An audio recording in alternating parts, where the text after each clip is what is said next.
Keyshawn, I'll kick it off with you. What does Jerry's response tell you about the state of my Dallas Cowboys? I really don't. Yeah, of course there's 1,000 coaches that's out. I don't know. I don't even know what that means. 10,000. 10,000 coaches out there. Okay. But you're not trying to go after 10,000 coaches. What you're trying to do is make a decision on who, if at all, you're going to replace Mike McCarthy with. And based on what's been a 48-hour, a little bit over 48 hours or something like that. Look, I'm not panicking or concerned about it. Just because they're not moving at the pace that we in the media feel like he should be moving at, really nobody's hired anybody. Only people's fired people. That's really it.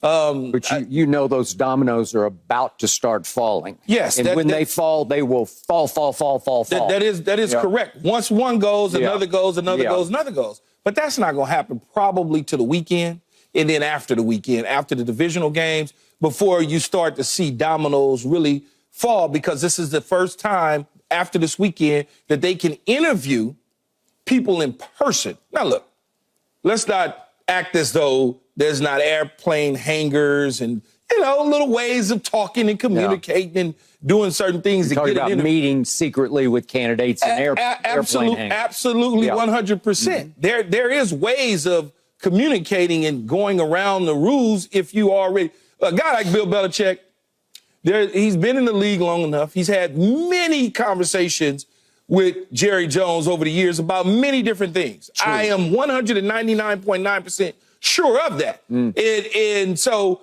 they have some sort of rapport at some point, whether it's at the combine, whether it's via trades, talks about players, or whatever the case may be. Do you think they've had a phone conversation in the last 48 hours? Just a touch base, take your temperature sort of phone conversation?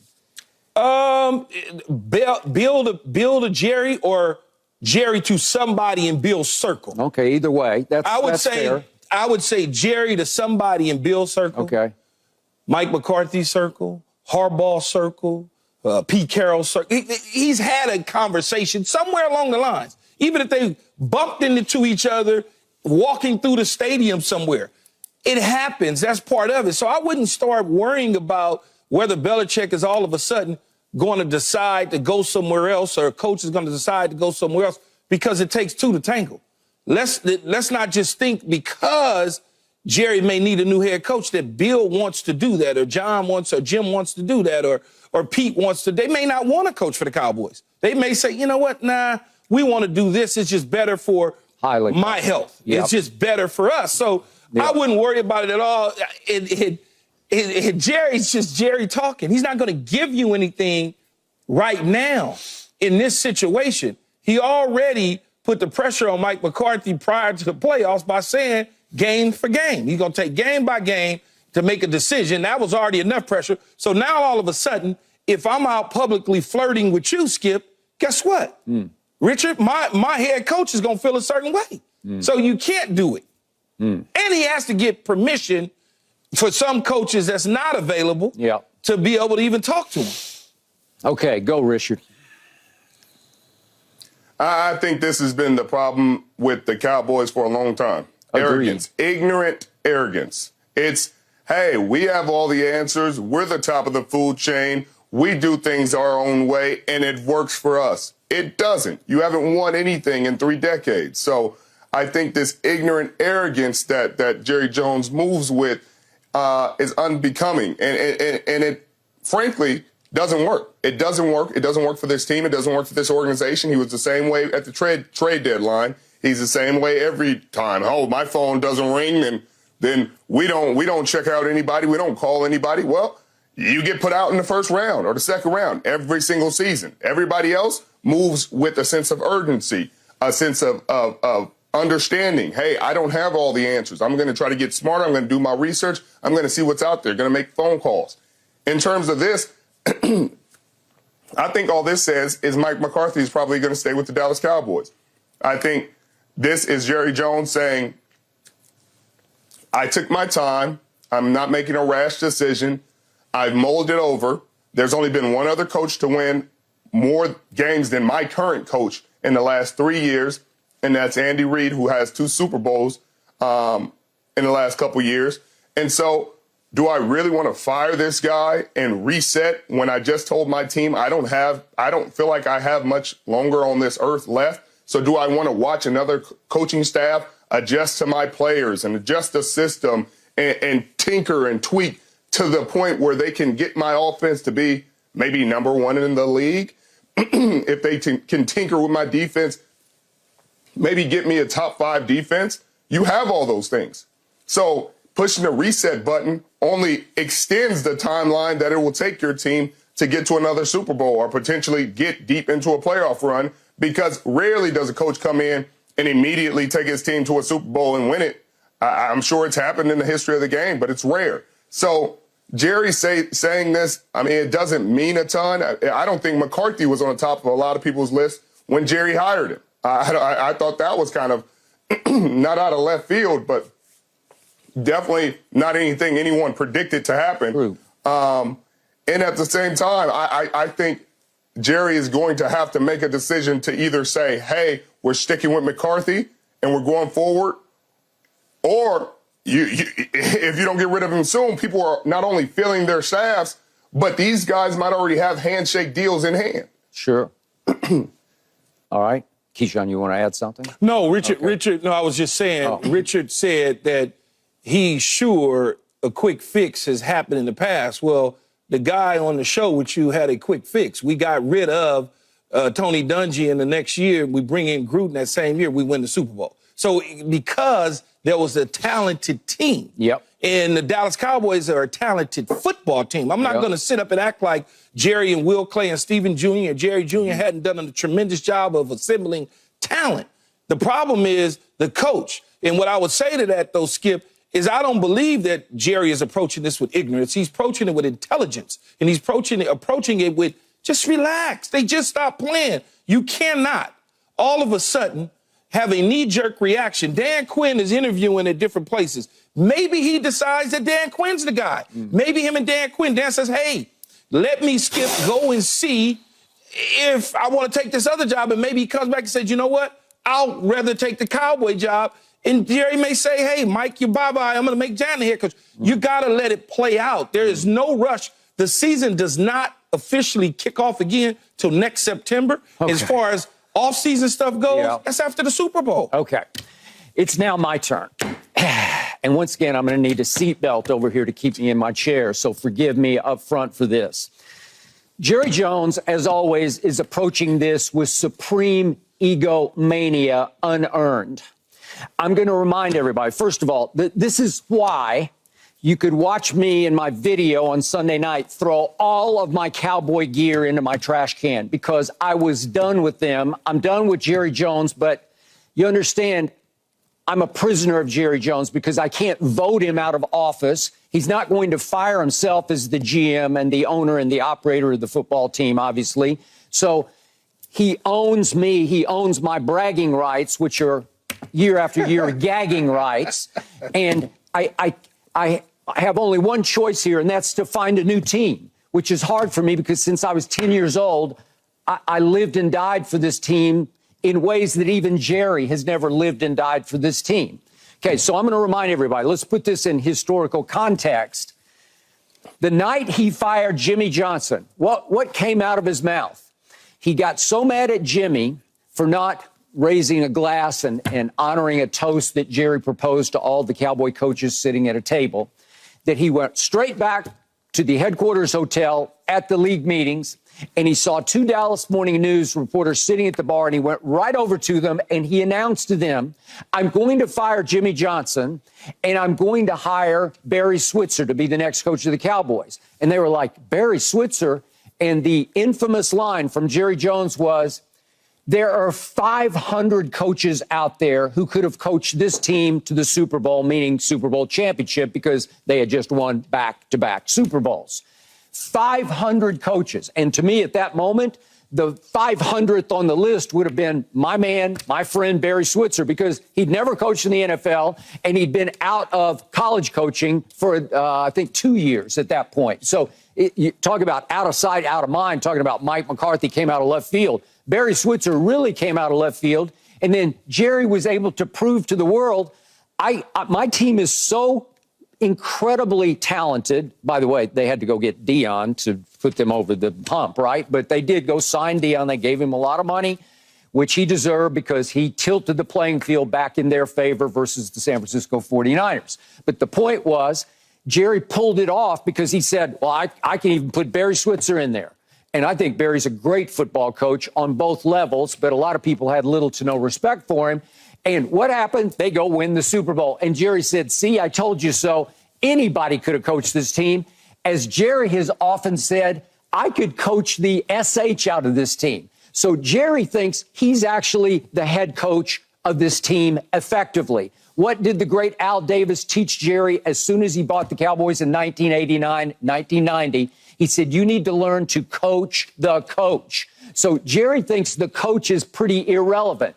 I completely, vehemently disagree because Jerry lucked into one of the greatest coaches ever just because he was his teammate and his roommate at Arkansas, Jimmy Johnson. And I don't think they would have won those 2 Super Bowls without Jimmy. I don't think they would have built a dynasty in the 90s without Jimmy Johnson. That's just me. Jerry did. He contributed. I give him that. He's not football stupid. He's done a great job of drafting for this team over the years. But he thinks the driving force of the franchise, the guy who coaches the coach and actually coaches the players by getting to know them, by motivating them in his own little ways, he thinks that he is the Dallas Cowboys. So he's saying, me worry about this? I don't care. Let Belichick go to the Falcons. Let Jim Harbaugh go to the Chargers. Let Vrabel go somewhere. Let them all go somewhere because if I decide I need a new coach, I'll just go find somebody out there because any of 10,000, now he's thrown out 10,000 coaches could coach the Dallas Cowboys to a championship. Unfortunately, it is now going on 29 years in which they haven't even been to the NFC championship game, let alone get back to the Super Bowl. So it's on you, Jerry, and you're not going to fire yourself, even though you're admitting publicly that you are the kingpin of the Dallas Cowboys. You are the reason for their being. You create them, you coach them, you own them, you operate them. Well, Jerry, you've been a miserable failure. And I just watched your team not just get put out in the first round.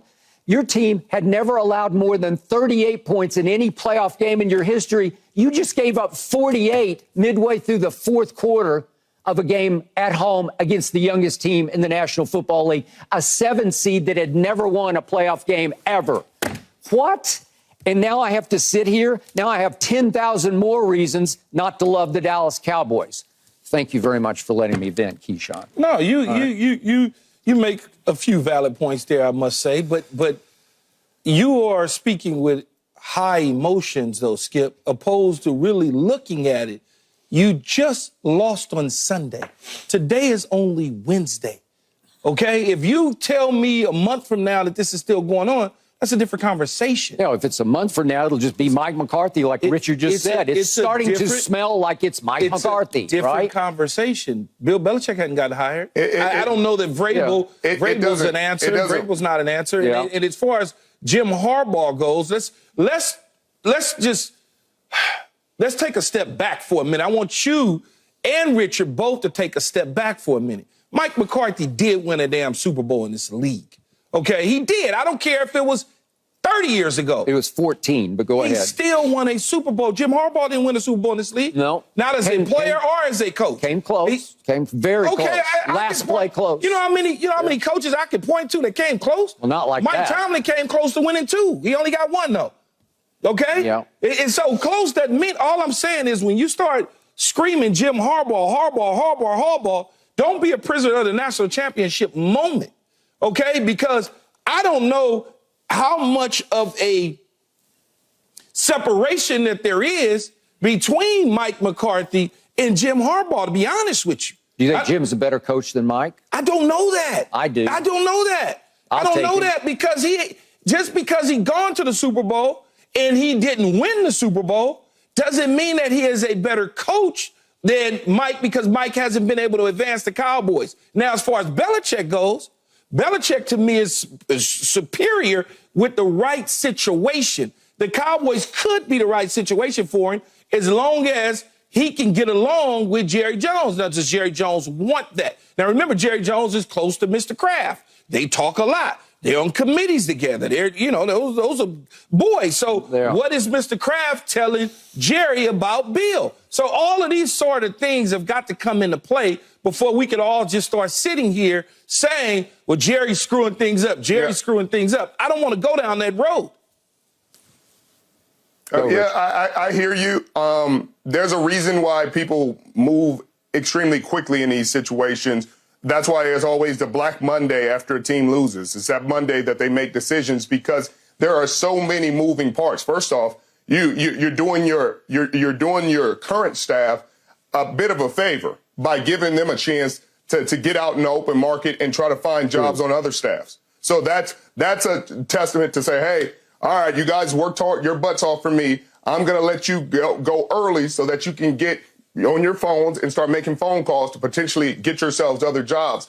By holding them hostage and playing this game, you're limiting their chances. People are filling staffs. People are calling their buddies, hey, you're going to be my OC. You're going to be my DC. You're going to coach the receivers. You're going to coach the running backs. So Jerry's playing a dangerous game here, and that's why they don't do it. It's kind of an understood standard that you let them go as early as possible to give them that chance and to give your team a chance to go recruiting and to get the search started. So the longer you wait, the more chances you have of losing the coaches that you want or running into situations where these guys don't want to coach for your team. And you thought maybe these guys would be interested. I'd be interested.